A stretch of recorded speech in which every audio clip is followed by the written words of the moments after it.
Hi, and welcome to this video. My name is Rena, and today I'm going to review a plugin called Dehancer. I'm currently testing it, and I am a part of their affiliate program. So if you use this code right here, when purchasing any of their products, I get a small commission.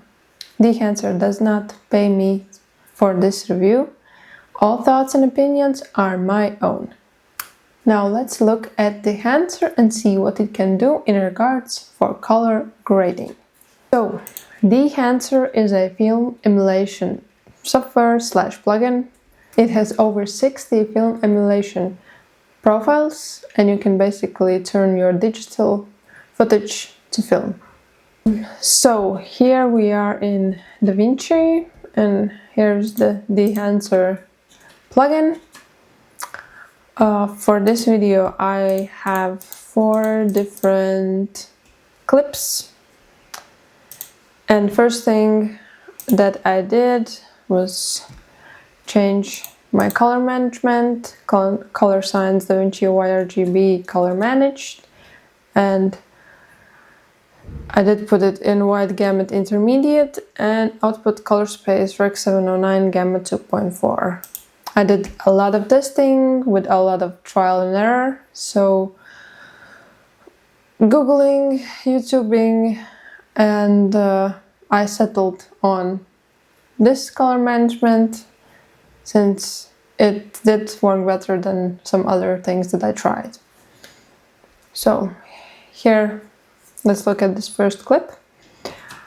And before we do that, I also had to change my input color space for all my clips. All of the clips in this video were shot on Canon R50V, so it was not a cinema camera or even full frame camera.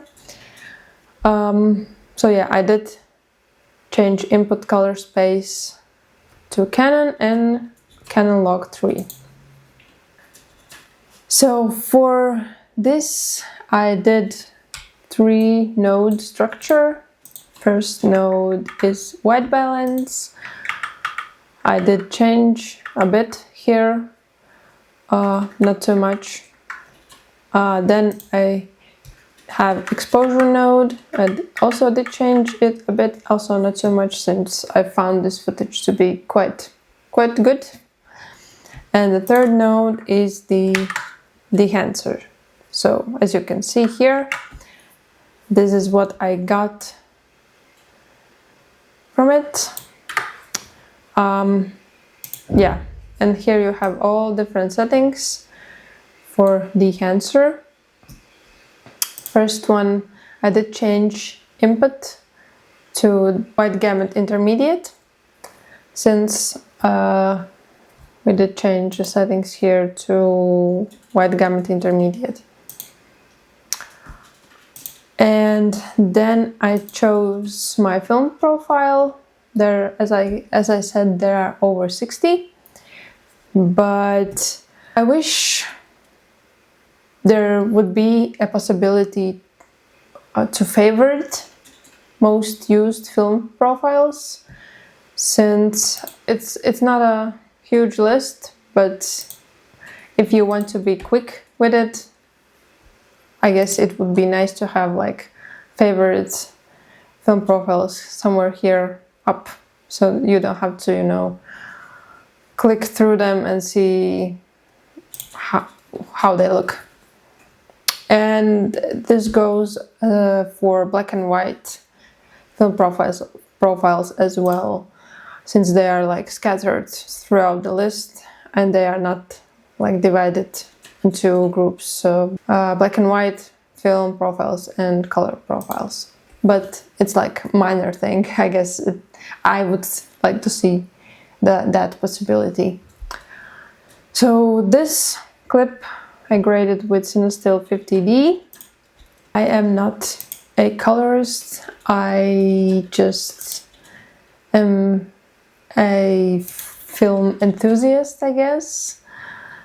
Not even a film enthusiast, just enthusiast for color grading my footage like film. So I'm not a technical person. I don't know much of other settings here, so I just changed them as I felt like. We have different things to change here. Film grain, halation, bloom. For most of my footage, all of these 4 clips, I used film grain, halation, and maybe bloom. But film damage, film breath, gate weave, I did not. Since then, my PC would like blow up. So yeah, this is the clip.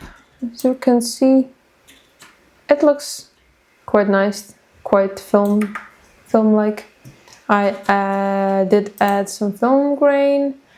There's possibility to dial existing ones that are different films. I did choose 35mm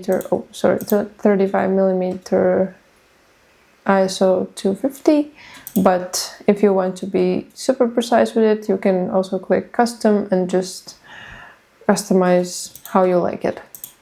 Same as for halation, you can also put custom. Everything is pretty much customizable for your own liking, so that is good. This clip does not have halation since there's like no bright highlights. Yeah, let's go to some other clips. Let me take this. This was shot in Christmas time, as you can see. So we have here like a bit of evening light and also some fairy lights around. So it was also a bit of a challenge to grade this.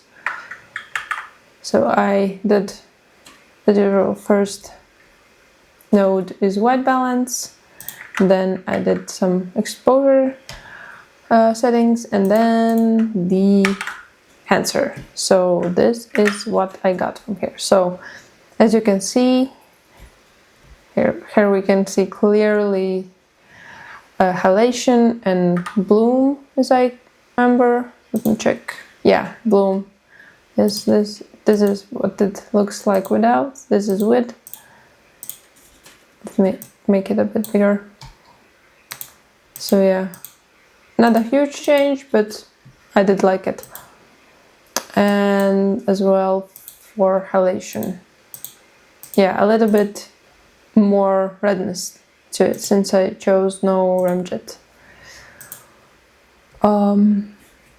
Yeah, and also this, I chose this footage since it has a little bit of skin to see how well it works with skin tones.